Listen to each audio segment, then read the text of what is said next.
ഭക്ഷണത്തിനും എല്ലാ രീതിയിലും ഞങ്ങളെ ബുദ്ധിമുട്ടിയാണ് ജീവിച്ചത്. ഞങ്ങൾക്ക് സ്വന്തമായിട്ടൊരു വീട് പോലും ഇല്ല. എൻ്റെ മാതാപിതാക്കളും പോയി. പിന്നെ എൻ്റെ ഏക ആശ്രയം എൻ്റെ കുഞ്ഞമ്മയായിരുന്നു. കുഞ്ഞമ്മയ്ക്ക് ഇപ്പം ഇങ്ങനെയായി. അപ്പോൾ ആരും സഹായിക്കാനും ഇല്ല. എനിക്ക് പിന്നെ ആരും ഇല്ലാത്ത അവസ്ഥ. അമ്മയും വിവാഹം കഴിച്ചതല്ല. നമസ്കാരം. ഞാനിപ്പോൾ ഉള്ളത് ആലപ്പുഴ ജില്ലയിൽ കായംകുളം കഴിഞ്ഞിട്ട് ഇത് കൊപ്രാപുര എന്ന് പറഞ്ഞിട്ടുള്ള സ്ഥലത്താണ്. ഒരു കുടുംബത്തിൻ്റെ അവസ്ഥ വളരെ വിഷമകരമാണ്. അതറിഞ്ഞിട്ട് വന്നിട്ടുള്ളതാണ്.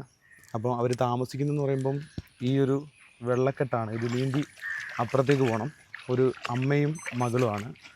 ശരിക്കും പറഞ്ഞു കഴിഞ്ഞാൽ ഞാൻ കുറച്ച് നാളുകളായിട്ട് ഈ വീഡിയോ ചെയ്യാതിരിക്കുമായിരുന്നു. ഈ ബുദ്ധിമുട്ടുകളൊക്കെ എന്തൊക്കെയാണെന്ന് നമ്മുടെ പ്രിയപ്പെട്ട പ്രേക്ഷകർക്ക് അറിയാവുന്നതാണ്. അപ്പോൾ ഇവരുടെ ഈ ഒരു സാഹചര്യം എനിക്കൊരു മെസ്സേജായിട്ട് വന്നതാണ്. അപ്പോൾ തന്നെ ഒരു സങ്കടകരമാകുന്ന അവസ്ഥയായിട്ട് തോന്നി.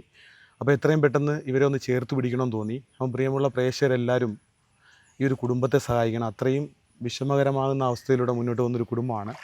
അപ്പോൾ ഞാൻ കുറച്ച് സാധനങ്ങൾ വാങ്ങിച്ചിട്ടുണ്ട്. അവരെ കാണാൻ വേണ്ടി വന്നപ്പം നമുക്ക് അങ്ങോട്ടൊന്ന് കയറാം. ഈ ഒരു കുഞ്ഞു വീട്ടിലാണ് കേട്ടോ ഇവർ താമസിക്കുന്നത്. ചേച്ചി, ഞാനേ കുറച്ച് സാധനങ്ങൾ വാങ്ങിച്ചിട്ടുണ്ടായിരുന്നേ. ചേച്ചിയുടെ ആ മെസ്സേജൊക്കെ കേട്ടപ്പോൾ എനിക്ക് ഭയങ്കര സങ്കടമായിപ്പോയി. ഭക്ഷണത്തിന് പോലും ബുദ്ധിമുട്ടിയെന്നൊക്കെ എന്നോട് പറഞ്ഞു കഴിഞ്ഞപ്പം അതാ പെട്ടെന്ന് തന്നെ ഞാനിവിടെ ഓടി